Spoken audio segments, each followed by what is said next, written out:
नमस्कार। मैं डॉक्टर राहुल जगलान आज आपको कोरोना वायरस संबंधित कुछ जानकारी दे देना चाहता हूँ। मैं उम्मीद करता हूँ कि ये मेरी वीडियो आपको काफ़ी जानकारी देगी और इस बीमारी के खिलाफ खड़े होने और लड़ने की क्षमता देगी। कोरोना वायरस से छिड़ी हमारी जंग में हमें सबसे पहले तो ये पता होना चाहिए कि कोरोना वायरस को पहचानना कैसे है। ये हम तभी कर पाएंगे जब हमें कोरोना वायरस के पेशेंट के लक्षणों का पता हो। इसके लक्षण सिर्फ और सिर्फ हमें पेशेंट के बारे में ही नहीं बताएंगे, ये हमें ये भी बताएंगे कि अगर हमें कोरोना वायरस लगता है तो हम कोरोना वायरस और किसी और बीमारी में फ़र्क कैसे पता करें। अब मैं इनके लक्षणों पे आता हूँ। कोरोना वायरस एक सांस की नली की बीमारी है, तो इसके लक्षण काफ़ी हद तक सांस की नली से जुड़े हुए हैं। हमारी सांस की नली शुरू होती है हमारे नाक से।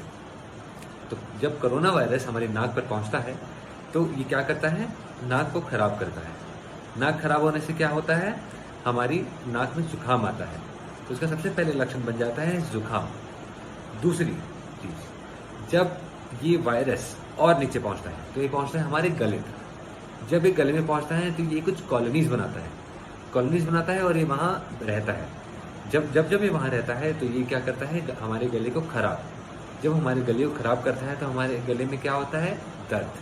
तो इसीलिए इसका दूसरा लक्षण जो है वो बन जाता है सोर थ्रोट या फिर गले में दर्द। उसके बाद इसका तीसरा लक्षण इसका है ड्राई कफ। हमारा गला खराब हो रहा है तो हमारा शरीर जो यहाँ पे कॉलोनीज ये इस वायरस ने बना ली है, इसको बाहर निकालने की कोशिश करता है। ये कैसे करता है, कफ रिफ्लेक्स से।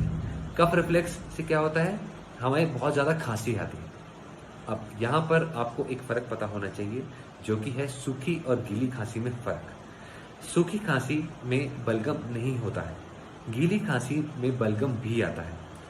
बलगम क्या है, बलगम एक ऐसी चीज है जो कि जब बाहर आती है तो ये मक्खन की जैसी दिखती है और उतनी ही चिकनी होती है। इस वायरस की खांसी में बलगम नहीं होता है, तो इसलिए इसका तीसरा सिम्टम बन जाता है सूखी खांसी। अब मैं आता हूं चौथा सिस्टम कब आता है, जब ये वायरस गले से थोड़ा और नीचे आता है और हमारे फेफड़ों तक आता है। तो फेफड़ों में क्या करता है, फेफड़े खराब करता है। जब ये फेफड़े हमारे खराब करेगा तो हमारे फेफड़े ठीक से फूल नहीं पाएंगे और हम ठीक से सांस नहीं ले पाएंगे। तो सिम्टम यहां बन जाता है ब्रेथलेसनेस या फिर शॉर्टनेस ऑफ ब्रेथ। अब मैं आता हूं पांचवें सिम्टम पर। पांचवा सिम्टम ये वो सिम्टम है जो कि हमारा शरीर करता है इस वायरस से लड़ने के लिए। हमारे शरीर में कोई भी इन्फेक्शन जब आती है तो हमारा शरीर अपने खुद का तापमान बढ़ा देता है। तापमान बढ़ाने से क्या होता है, हमारे अंदर आता है बुखार। इस वायरस से हमारे शरीर में आता है हाई फीवर। एक शरीर का नॉर्मल तापमान 98.7 डिग्री फ़ारेनहाइट होता है, लेकिन ये वायरस हमारे शरीर का तापमान 100 डिग्री से 104 डिग्री फ़ारेनहाइट तक बढ़ा देता है। इसके बाद पांचवें सिम्टम पे आता हूँ, जो कि है फटीग।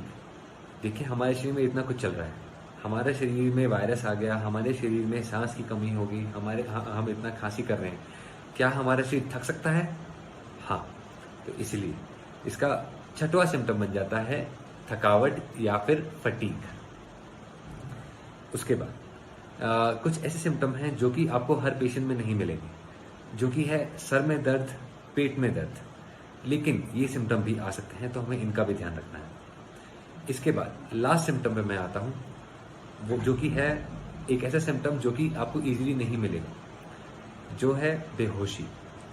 देखिए, एक बेहोश बंदा आपके पास जब अगर आता है तो या फिर कोई लेकर आता है उसे, तो क्या वो आपको बता सकता है कि कि उसको खांसी आ रही है, या फिर क्या वो आपको बता सकता है कि उसके गले में दर्द है? नहीं। तो इसीलिए अगर आपको कोई बंदा बेहोश भी मिलता है तो आपने उसे लगा के चलना है कि ये कोरोना वायरस का शिकार हो सकता है। अब मैं आता हूँ कोरोना वायरस से बचाव के ऊपर। इस वायरस का अभी तक कोई खास इलाज नहीं आया है, ना ही कोई वैक्सीन आई है, इसीलिए इसका बचाव ही इसका इलाज बन जाता है। इसके बचाव के पॉइंट शुरू करने से पहले मैं कुछ कंसेप्ट क्लियर कर देना चाहता हूँ, जो कि है ये वायरस फैलता कैसे है। इस वायरस के फैलने के दो तरीके हैं, एक है डायरेक्ट, दूसरा है इनडायरेक्ट। डायरेक्ट ट्रांसमिशन क्या है? डायरेक्ट ट्रांसमिशन वो ट्रांसमिशन है कि जब ये वायरस किसी बीमार इंसान से किसी स्वस्थ इंसान में खांसी की मदद से फैलता है। इनडायरेक्ट ट्रांसमिशन में यही वायरस किसी बीमार इंसान से स्वस्थ इंसान में फोमाइट्स के जरिए फैलता है। फोमाइट्स क्या है? फोमाइट्स वो सारी चीजें हैं जो कि पब्लिक है। जैसे कि सबसे पहला फोमाइट जो आता है वो आता है आपका हाथ। हाथ सबसे पहला फोमाइट इसलिए बना क्योंकि जब भी किसी बीमार इंसान को खांसी आती है, सबसे पहले वो अपना हाथ इस्तेमाल करता है और यही हाथ वो जगह जगह लगाता है या फिर हैंडशेक करता है। इसकी मदद से ये वायरस फैलता है। दूसरा, यही इन्फेक्टेड हाथ किसी भी दरवाजे को खोलने के लिए उसका डोर नॉब को पकड़ता है, तो वो डोर नॉब भी फोमाइट बन जाता है। यही हाथ किसी भी टेबल को जब टच करता है तो टेबल को भी इन्फेक्ट कर सकता है या फिर किसी चेयर को इन्फेक्ट कर सकता है। तो ये सारे फोमाइट्स बन जाते हैं। अब मैं इससे बचाव के पॉइंट्स पे आता हूं, जो कि है सबसे पहला पॉइंट आता है इसमें आइसोलेशन। देखिए, हम सबसे पहले इसके ट्रांसमिशन में डायरेक्ट ट्रांसमिशन को रोकेंगे। डायरेक्ट ट्रांसमिशन को कैसे रोकेंगे?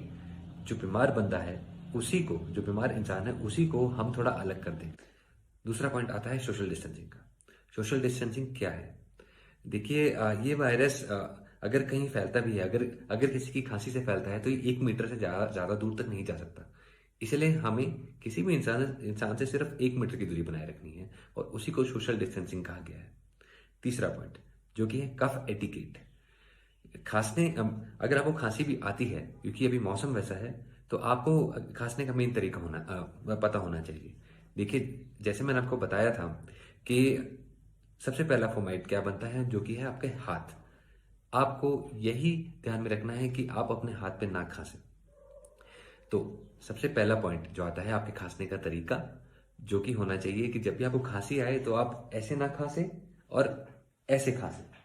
क्योंकि अगर आप ऐसे खांसते हैं तो जिसका वायरस अगर आप में है तो वो सिर्फ यहाँ रहेगा और आप यहाँ से किसी को हैंडशेक भी नहीं कर पाएंगे या फिर किसी चीज को टच नहीं कर पाएंगे।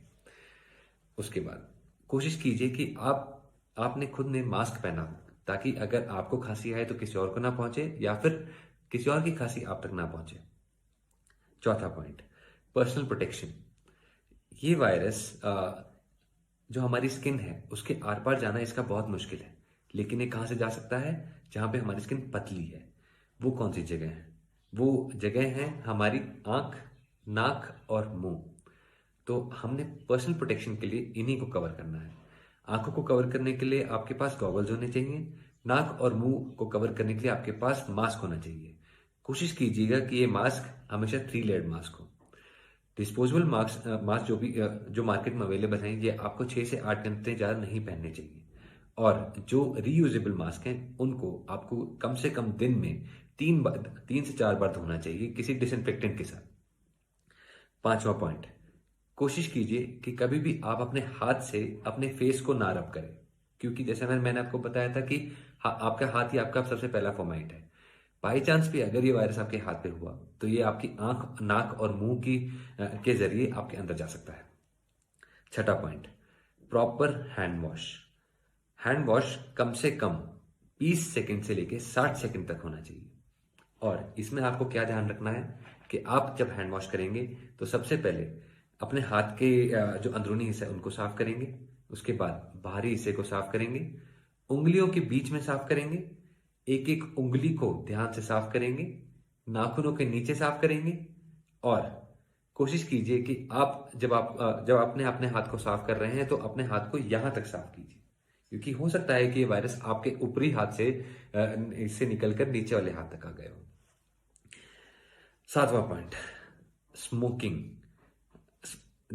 जो भी इंसान यहाँ पे बीड़ी, सिगरेट या तंबाकू का सेवन करता है तो उसके लिए ये वायरस और भी ज्यादा जानलेवा हो जाता है। तो आपको स्मोकिंग रोकनी है। इसके साथ साथ अल्कोहल या फिर शराब आपको नहीं लेनी है, क्योंकि ये शराब आपकी इम्यूनिटी गिराता है और इस वायरस से लड़ने की क्षमता को भी गिरा देता है। आठवां पॉइंट, हाइजीन मेंटेनेंस।